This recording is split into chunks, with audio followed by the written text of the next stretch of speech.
श्री गणेशाय नमः, श्री सरस्वती नमः, श्री कृष्णाय नमः। देखिए, श्रीमद् भागवत महापुराण के 5वें स्कंद का 17वां अध्याय आपको श्रवण कराता हूँ। प्रेम से मन लगाकर श्रवण कीजिए। 17वें शब्द दिशन में श्री गंगा को कौन, इलावृत में शंभुकृत संकर्षण व्रत भवन। श्री सुखदेव जी बोले कि हे राजा परीक्षित, इस अध्याय में कली मल दल हरणी परमानंद करनी सर्व सुखदायिनी श्री गंगा महारानी के महात्म्य की कथा वर्णन करते हैं। आप सावधान होकर श्रवण कीजिए। साक्षात श्री भगवान विष्णु जी ने जब बलि राजा के यज्ञ में जाकर अपना विराट रूप धारण कर तीनों लोकों को नापा, उस समय दाहिने चरण से पृथ्वी को दबाकर जैसे ही बायां चरण ऊपर को उठा रहे थे, वैसे ही वाम चरण के अंगुष्ठ नख से ब्रह्मांड के ऊपरी भाग के कटने से जो छिद्र हुआ था, उस छिद्र में से चरण विहारिणी भय भव निस्तारिणी गंगा जी की जो ब्रह्मधारा ऊपर स्थित हुए ब्रह्मांड के भीतर बैठी थी, यह वही धारा मस्तक से उतर कर पृथ्वी में उतरी हैं। यह जल की साधारण धारा नहीं है। इसकी धारा से धुलने के कारण भगवान के चरण कमल में लगा हुआ जो कुमकुम अरुण वर्ण हो गया था, उसके नाग केसर सदृश रंग जाने से इस धारा ने अत्यंत शोभा धारण की थी। यद्यपि इससे अखिल जगत का मल विनाश को प्राप्त हो जाता है, तो भी यह वारी धारा आप ही अत्यंत निर्मल हैं और भगवान के चरणों से उत्पन्न हुई, इसलिए इसके जाह्नवी भागीरथी इत्यादि नाम रखे गए हैं। हे राजन, विष्णु भगवान के चरण कमल से निकली हुई यह गंगा जी यद्यपि बलि राजा के यज्ञ समय उपस्थित ब्रह्मांड के भीतर छिद्र में प्रविष्ट हुई थी, तो भी वहां से सहसा पृथ्वी पर नहीं आई। बहुत बड़े काल अर्थात 2 सहस्र युग के पीछे स्वर्ग मस्तक से पृथ्वी पर उतरी हैं। हे राजन, स्वर्ग का मस्तक किसे कहते हैं, उसका वृत्तांत भी संक्षेप से वर्णन करता हूँ, तुम श्रवण करो। पंडित लोग जिसको विष्णुपद कहते हैं, वही स्वर्ग का मस्तक है। उत्तानपाद के पुत्र परम भागवत वीर व्रत दृढ़ संकल्प ध्रुव जी विराजमान थे। उन्होंने श्री गंगा जी को देख मन में परमानंद मानकर कहा कि यह हमारे कुल देवता भगवान हरि के चरण का जल है। ऐसा मन में समझ प्रतिज्ञा सहित अब तक प्रतिदिन परम आदर सम्मान से अपने मस्तक पर उस वारी धारा गंगा को धारण कर रहे हैं। इन महात्मा ध्रुव जी के हृदय का मध्य भाग क्षण क्षण में बढ़ती हुई भक्ति के योग से अत्यंत द्रवीभूत होता है। इस कारण उत्कंठा से विवश उनके कुछेक बंद हुए कमल रूपी युगल नेत्रों से अश्रु बिंदु गिरते हैं और सर्व शरीर में रोमांच हो आता है। हे राजन, गंगा का प्रभाव जानने वाले महर्षि गण यही गंगा तपस्या की परम सिद्धि हैं। इनसे और कोई सिद्धि नहीं है। इस प्रकार का निश्चय करके अपनी जटा के समूह में इन गंगा जी को धारण करते हैं। हे भारत वंशावतंस, सप्तऋषियों के इस प्रकार के निश्चय होने का हेतु यह है कि सबके आत्मस्वरूप भगवान वासुदेव में एकांतिक भक्ति योग प्राप्त करने से और दूसरे पुरुषार्थ व आत्मज्ञान में जिसकी आस्था मात्र नहीं वरन उससे दूर रहने की इच्छा करते हैं। इसलिए इस प्रकार के निर्लोभी मुमुक्षु जन जैसे मुक्ति को धारण करते हैं, उन्हीं के समान परम यत्न और आदर सत्कार सहित वह सप्तर्षि गंगा जी को धारण किए रहते हैं।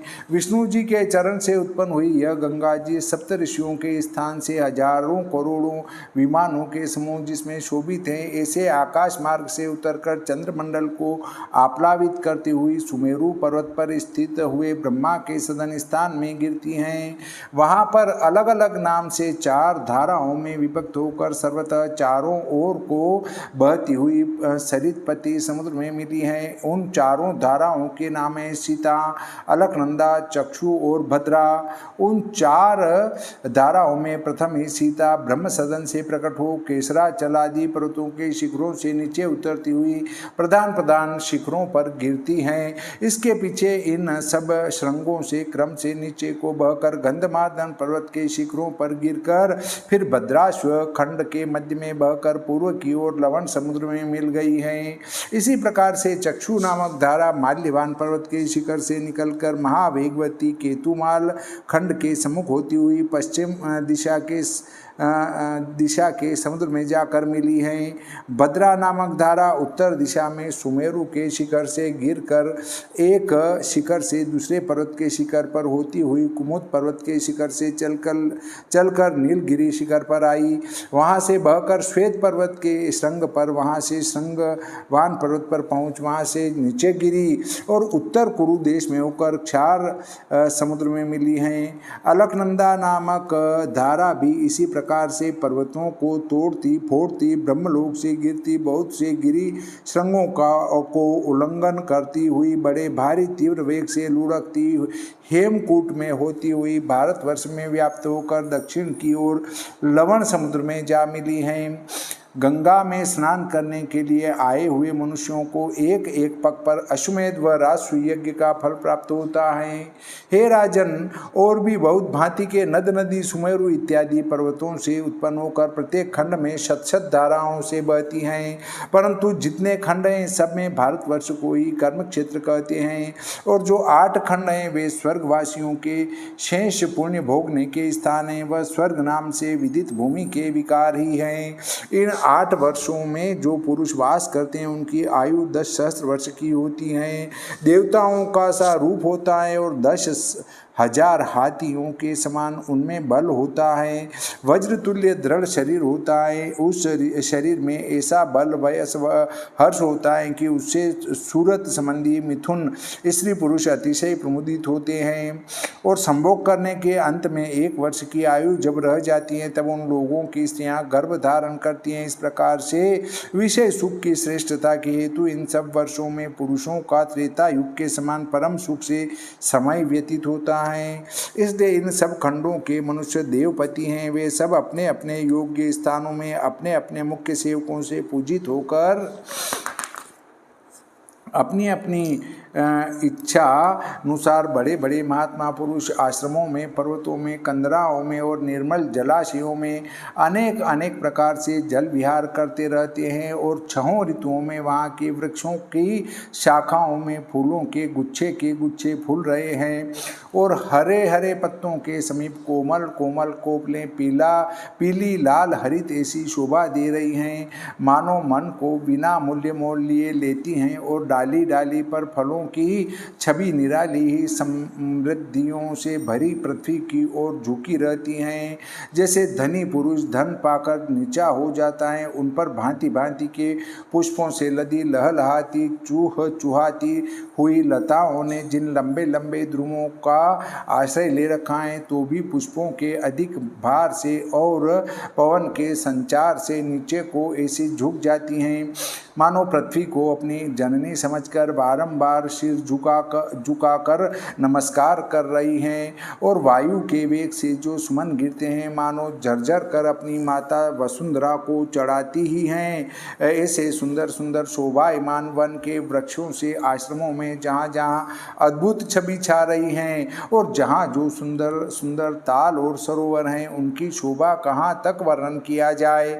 उन नवीन नवीन भांति के विकसित कमल और कलियों की सुगंध से प्रसन्न हो कर राजहंस, कलहंस, जलमुर्गावियाँ, कारंडव, सारस और चकवे इत्यादि पक्षियों के कलरव से और भंवरों के समुदाय की गुंजार जलाशय में सुंदर सुंदर सुंदरी सुनकर मन ही मन आनंदित हो। परम पवित्र जल देख देख अनेक अनेक प्रकार की जल क्रीड़ा कर कर कामदेव से क्षुभित हास विलास आदिकों से जिनके मन वशीभूत हो रहे हैं और उनके हाव भाव को निहार निहार वहाँ के जल विहार करने वाले देवताओं के मन और नेत्रों का मकनातीस चकमक पत्थर के समान परस्पर खींचातानी हो रही थी। इन कहे हुए खंडों में महापुरुष भगवान नारायण भक्तों के ऊपर परम अनुग्रह करने के लिए अपनी मूर्तियों के समूह में आज तक सम्यक प्रकार से विराजमान हो रहे हैं।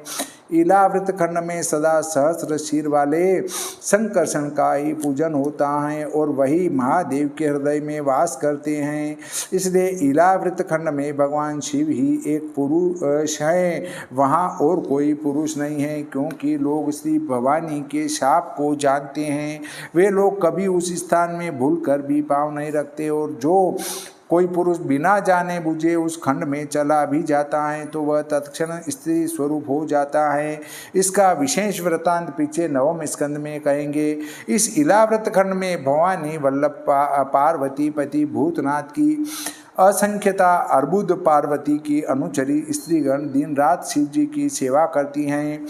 शिव जी महाराज शेष भगवान की आराधना किया करते हैं। वासुदेव, संकर्षण, प्रद्युम्न और अनिरुद्ध इस नाम की 4 मूर्ति महापुरुष की चौथी तामसी अपनी आत्मा की प्रकृति संकर्षण भगवान का रूप धारण कर अपनी समाधि रूप से जिससे स्वयं आप प्रकट हुए हैं उसी प्रतिमा से अंतर्वर्ती चैतन्य होकर भगवान महादेव जी इस मंत्र का दिन रात जप करते रहते हैं। ओम नमो भगवते वासुदेवाय। परंतु ये ओम नमो भगवते वासुदेवाय तो संक्षिप्त हैं। इसका विस्तृत रूप ये है कि ओम नमो भगवते महापुरुषाय सर्वगुण सांख्यानायानंताय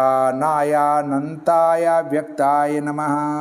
अर्थ है उत्पत्ति, पालन, संहार करता, षड्गुण, ऐश्वर्यवान महापुरुष, सर्वगुण प्रकाशक, अनंत अव्यक्त श्री संकर्षण भगवान को मैं बारंबार नमस्कार करता हूँ। मंत्र एक बार और सुन लीजिए।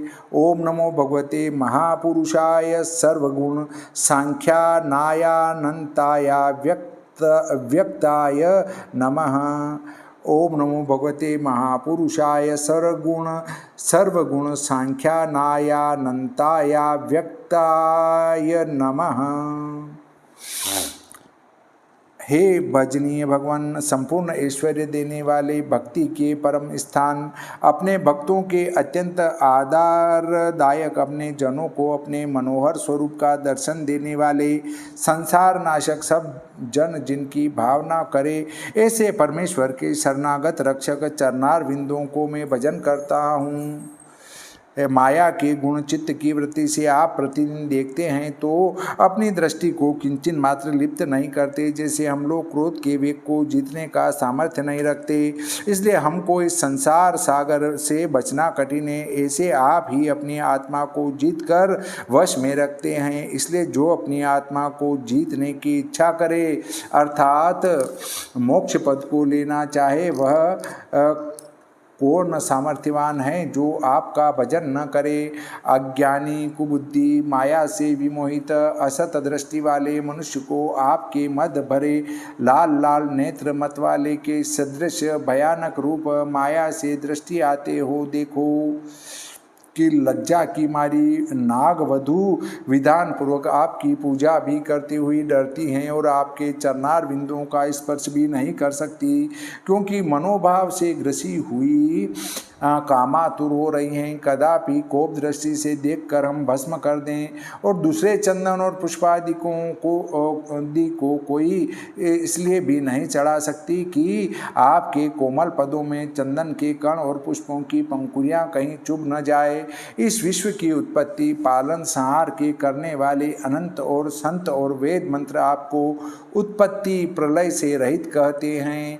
आपके 10 सहस्त्र मस्तकों में से न जाने कौन से मस्तक पर यह अंडकटाह सरसों के दाने के समान रखा है, इस बात की आपको इतनी भी सूझ नहीं। ऐसे शेष भगवान के लिए नमस्कार है जिनका आद्य महत्त्व और सत्व गुण जिसका आश्रय है, वह आपके गुण संबंध से महाविज्ञान रूप सत्व प्रदान भगवान वासुदेव हुए। उनकी नाभि से भगवान ब्रह्मा जी हुए, जिनसे मैं रुद्र होकर त्रिगुणात्मक अपने तेज अहंकार से देवता वर्ग, भूत वर्ग और इंद्रिय वर्ग को उत्पन्न करता हूँ। जैसे कीट और विहंग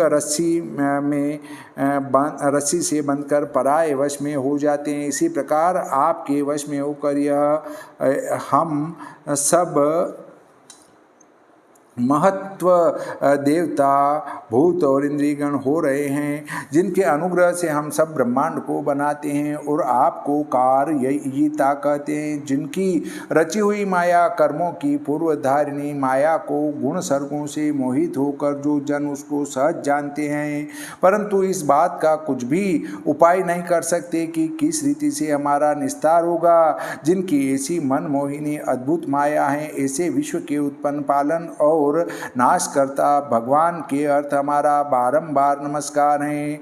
श्रीमद्भागवते महापुराणे पंचम स्कंदे भाषाटिकायाम इलाव्रत खंडे भगवत संकर्षण वर्णनम नाम सप्तदशोऽध्याय। श्री सरस्वती मैया की जय, श्री गणपति जी महाराज की जय, श्री कृष्णचंद्र भगवान की जय, श्री रामचंद्र भगवान की जय, श्री बजरंग बली की जय।